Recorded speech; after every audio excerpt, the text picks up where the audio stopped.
तकमील मारिफत है मोहब्बत रसूलुल्लाह की, है बंदगी खुदा की है इताअत रसूलुल्लाह की।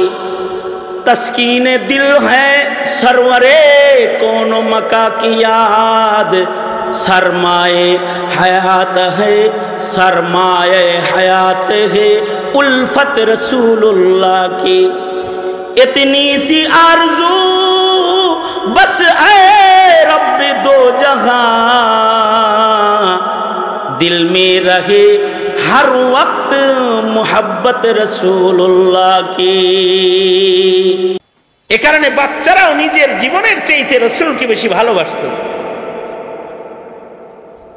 এ কারণেই বাচ্চা সাহাবী হযরত তালহা বিন বরা, নবীজি ওনাকে খুব মোহাব্বত করতেন এই বাচ্চাটাকে। নবীজি দেখতে গেছেন বাচ্চাকে, যখন হযরত তালহা বিন বরা অসুস্থ, নবীজি চোখ দেখা বুঝলেন আর টিকবে না, মারা যাবে, হায়াত আর নাই। নবীজি হযরত বরাকে বললেন, তালহার জানাজা আমি পড়াবো, আমি ওকে কবরে নামাবো, মারা গেলে আমারে খবর দিবা। নবীজি চলে গেলেই তালহা বলে, আব্বা রাসূল কি বললেন? রাসূল বললেন তুমি ইন্তেকাল করলে খবর দিতে, জানাজা নবীজি পড়াবেন, তোমাকে দাফন নবীজি করবেন। কিন্তু হযরত তালহা বিন বরা বলে, আব্বা দিনে মারা গেলে খবর দিবেন, রাত্রে মারা গেলে খবর দিবেন না, আপনি জানাজা করে দাফন করে দিবেন। আল্লাহর কুদরত হলো রাতের বেলায় মরে যায়।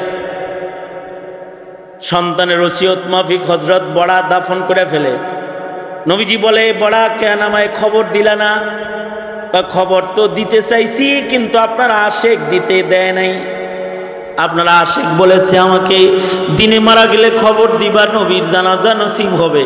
মরণ যদি রাত্রে হয়, আমার সরকারকে খবর দেওয়ার দরকার নাই, কারণ রাতের আধারে আল্লাহর নবী আসলে মুনাফিকরা যদি নবীজিকে আক্রমণ করে, আমি আল্লাহরে মুখ দেখাবো কেমনে?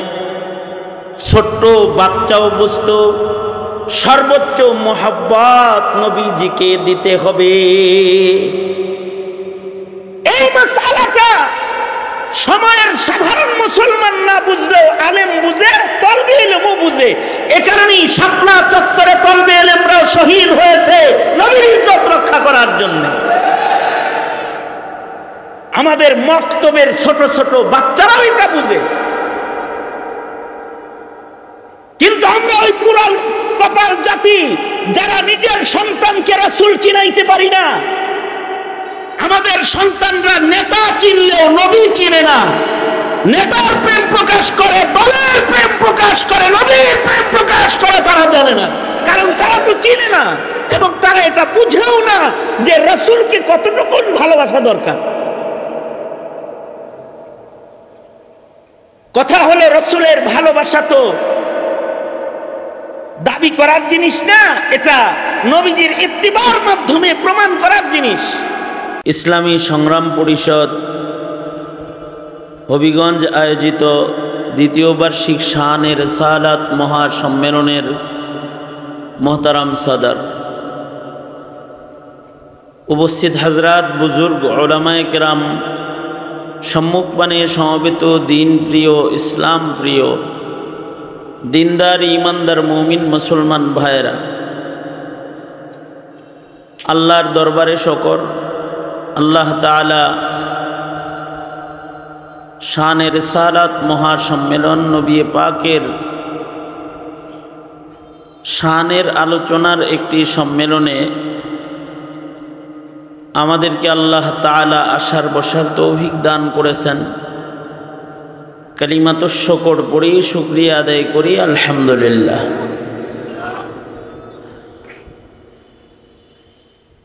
নবী আলাইহিস সালাতু ওয়াস সালামের সাথে মুহাব্বত উম্মতের যত বেশি হবে, তার ঈমান তত বেশি মজবুত হবে। নবীজির মুহাব্বতের সাথে মুমিনের ঈমানের কম ও বেশির সম্পর্ক, যাদের নবীর প্রেম বেশি তাদের ঈমান বেশি, যাদের নবী প্রেম কম তাদের ঈমান কম। এ কারণেই আল্লাহর রাসূল বলেছেন, ততক্ষণ পর্যন্ত কামিল মুমিন তোমরা হতে পারবে না যতক্ষণ পর্যন্ত না, নবীজি বলেন, আমাকে সর্বোচ্চ মোহাব্বত তোমরা উপহার না দিবে।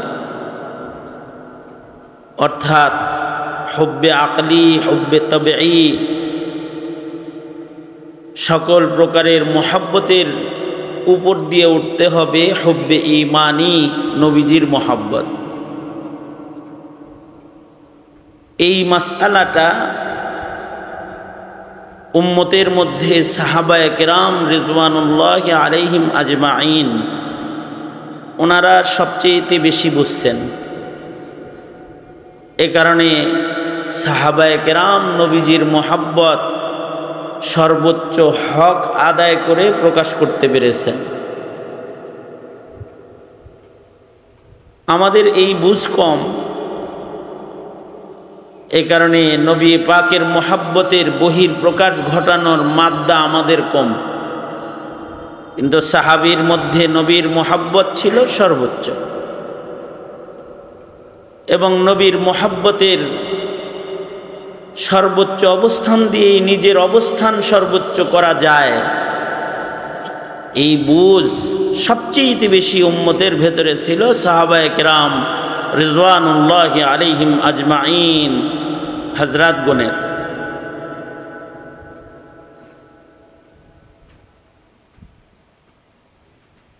সাহাবায়ে কেরাম নবীজির জন্য নিজের মোহাব্বত যে কিভাবে প্রকাশ করছেন, এটা সাহাবীদের শানে সাহাবা পড়লে বিস্ময়ে হতবাক হতে হবে। হযরত সিদ্দিক আকবর থেকে শুরু করে একেবারে আদানা সাহাবী, যে সর্বনিম্ন সোহবত নবী পাকের উঠাইছেন, তার মধ্যেও নবী প্রেম সর্বোচ্চ। হযরত সিদ্দিক আকবরের তো তুলনা নাই। এ কারণেই হযরত সিদ্দিক আকবরকে আল্লাহ তাআলা তার হাবিবের হিজরতের কঠিন সফরের সাথী বানায় দিয়েছেন। নবী আলাইহিস সালাতু ওয়াস সালাম মক্কা মুআজ্জামা ছেড়ে যখন মদিনায় যাচ্ছিলেন, হিজরতের সাথী হযরত আবু বকর নবীজির সাথে আছেন। মোহাব্বতের বহির প্রকাশ কেমন ঘটাইছেন, যে হিজরতের এই শুরুতেই মক্কা ছেড়ে যখন যাচ্ছিলেন গারে সওরের দিকে, হযরত সিদ্দিক আকবর কিছু সময় নবীজির ডান পাশে, কিছু সময় বাম পাশে, কিছু সময় সামনে, কিছু সময় পেছনে, এভাবে করে ঘুরে ঘুরে হাঁটতেছিলেন রাতের অন্ধকারে। আল্লাহর রাসূল বলেন, আবু বকর একবার ডানে, একবার বামে, একবার সামনে, একবার পেছনে, এমন হাঁটো কেন? হযরত আবু বকর বলেন, নবীজি, কাফেররা, দুশমনরা চতুর্দিকে আছে। আমি যখন ডান পাশে হাঁটি তখন আমার মনে হয় দুশমন বাম পাশে, বাম পাশ থেকে কোনো তীর এসে আপনার গায়ে যেন না লাগে, ঢাল হিসাবে আমি বাম পাশে দাঁড়ায় যাই। আবার যখন বামে হাঁটি কল্পনায় আসে না জানি দুশমন সামনে আছে, তো আমি সামনে দাঁড়াই। আবার যখন সামনে হাঁটি তখন কল্পনা আসে পেছন থেকেই দুশমন নবীজির উপরে আক্রমণ করে কিনা, এজন্য আমি পেছনে দাঁড়াই। অর্থাৎ নবী পাককে নিজের জীবনের বিনিময়ে হলেও সর্বোচ্চ পাহারাদারির জিম্মাদারি হযরত আবু বকর সিদ্দিক রাদিয়াল্লাহু আনহু তিনি আদায় করলেন।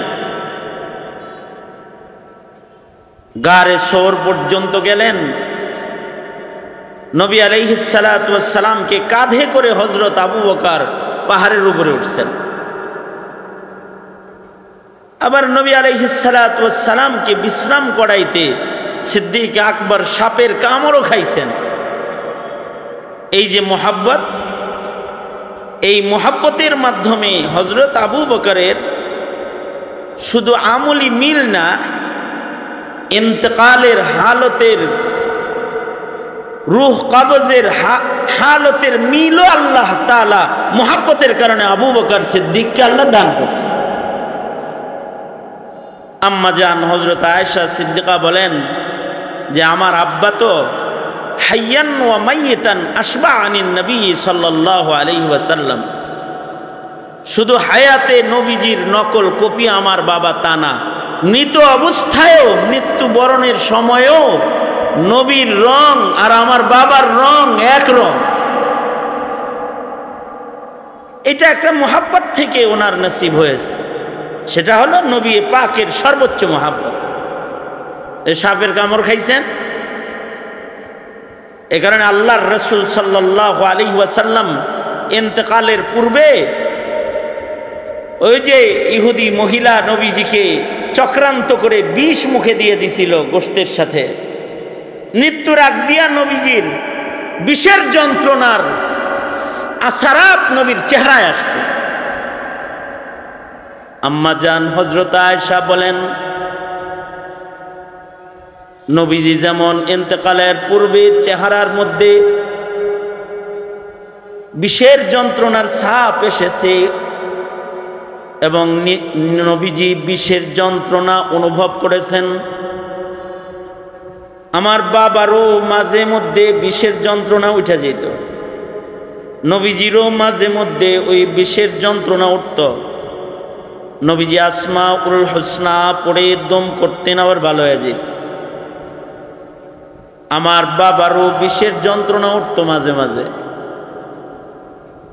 যেই বিষের যন্ত্রণা আমার বাবার দেহে গারে সৌর থেকে সাপের কামড়ের মাধ্যমে দেহে ঢুকছিল, মৃত্যুর সামান্য পূর্বে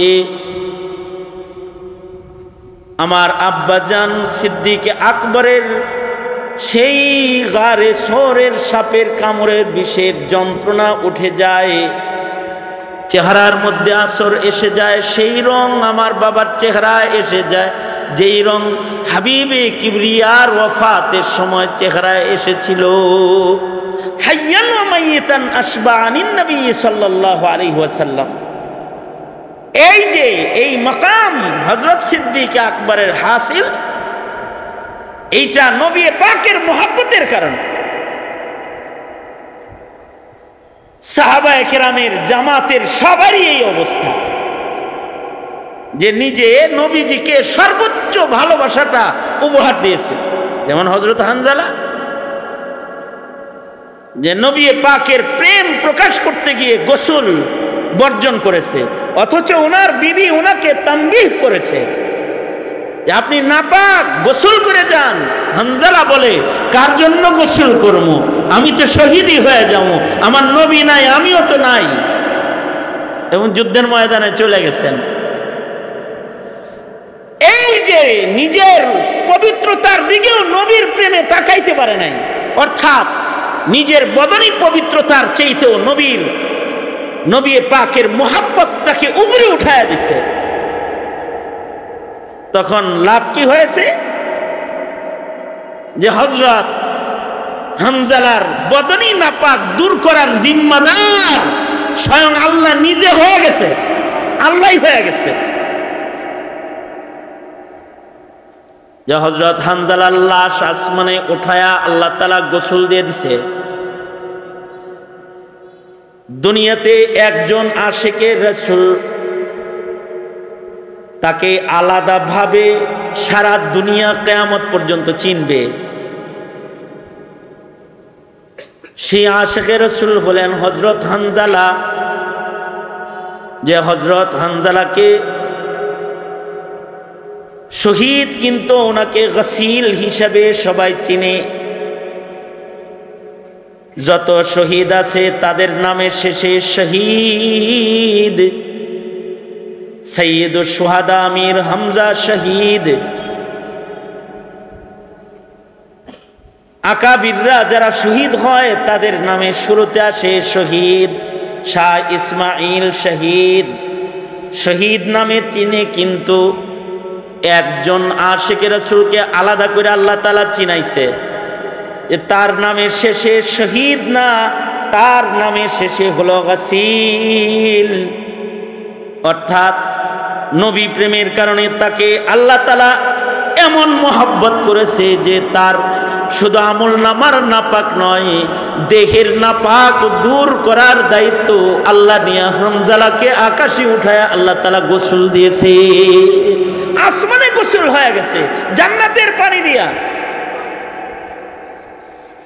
এই মাসআলাটা সাহাবায়ে কেরামের শিশু বাচ্চারাও বুঝতো, ছোট ছোট বাচ্চারা বুঝতো। এ কারণে বাচ্চারাও নিজের জীবনের চাইতে রাসূলকে বেশি ভালোবাসতো। এ কারণেই বাচ্চা সাহাবী হযরত তালহা বিন বরা, নবীজি ওনাকে খুব মহব্বত করতেন এই বাচ্চাটাকে।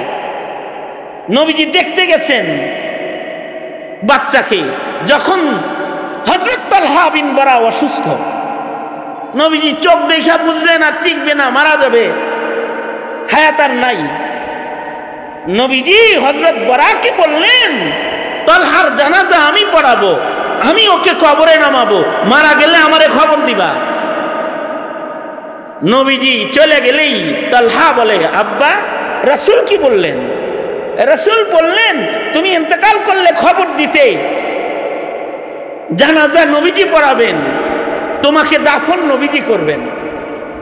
কিন্তু হযরত তালহা বিন বরা বলে, আব্বা দিনে মারা গেলে খবর দিবেন, রাত্রে মারা গেলে খবর দিবেন না, আপনি জানাজা করে দাফন করে দিবেন। আল্লাহর কুদরত হলো রাতের বেলায় মরে যায়, সন্তানের ওসিয়ত মাফিক হযরত বড়া দাফন করে ফেলে। নবীজি বলে, বড়া কেন আমায় খবর দিলা না? খবর তো দিতে চাইছি, কিন্তু আপনার আশেক দিতে দেয় নাই। আপনার আশেক বলেছে আমাকে দিনে মারা গেলে খবর দিবা, নবীর জানাজা নসিব হবে।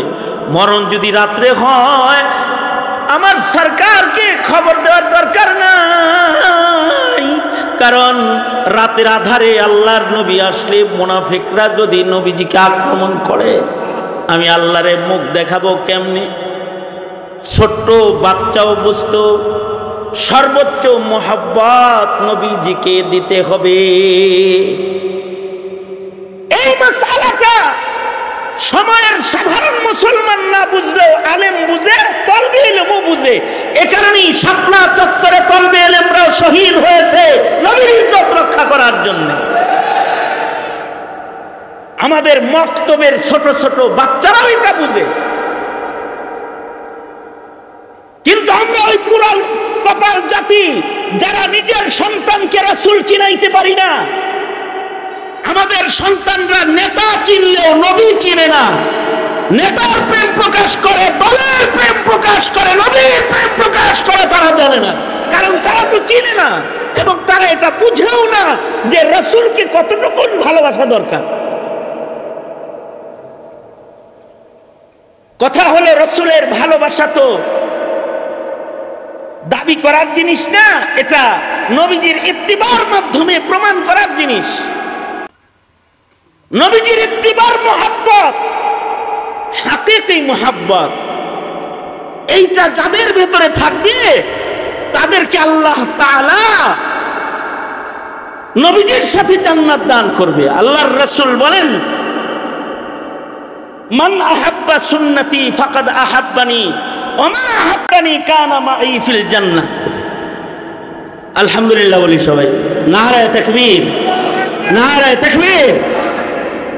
মুনাজিরে আজমের আগমন, নারায়ে তাকবীর। একে তো 8:30 পর্যন্ত মাহফিলের নামাজের বিরতির পূর্বের সময় কয়েকটা কথা আমি বলার ইরাদা করেছি। তার 1 নম্বর কথা শেষ, সেটা হলো নিজেও এটা বুঝতে হবে এবং নিজের প্রজন্মকেও এটা বুঝাইতে হবে, নবীর মুহাব্বত ঈমান। নবীর মোহাব্বত যার নাই তার ঈমান নাই। আর নবীর মোহাব্বত কেক কাটার নাম না, দিন পালনের নাম না, দিন মানানোর নাম না। নবীর মোহাব্বত হলো নবীর প্রেমে দিল বানানোর নাম, আর নবীর ইত্তেবায় জীবন গঠনের নাম। এটা হলো নবীর মোহাব্বত। तकमील मारिफत है मोहब्बत रसूलुल्लाह की, है बंदगी खुदा की है इताअत रसूलुल्लाह की। तस्कीन दिल है सरवरे कौन मका की याद, सरमाए हयात है सरमाए हयात है उल्फत रसूलुल्लाह की।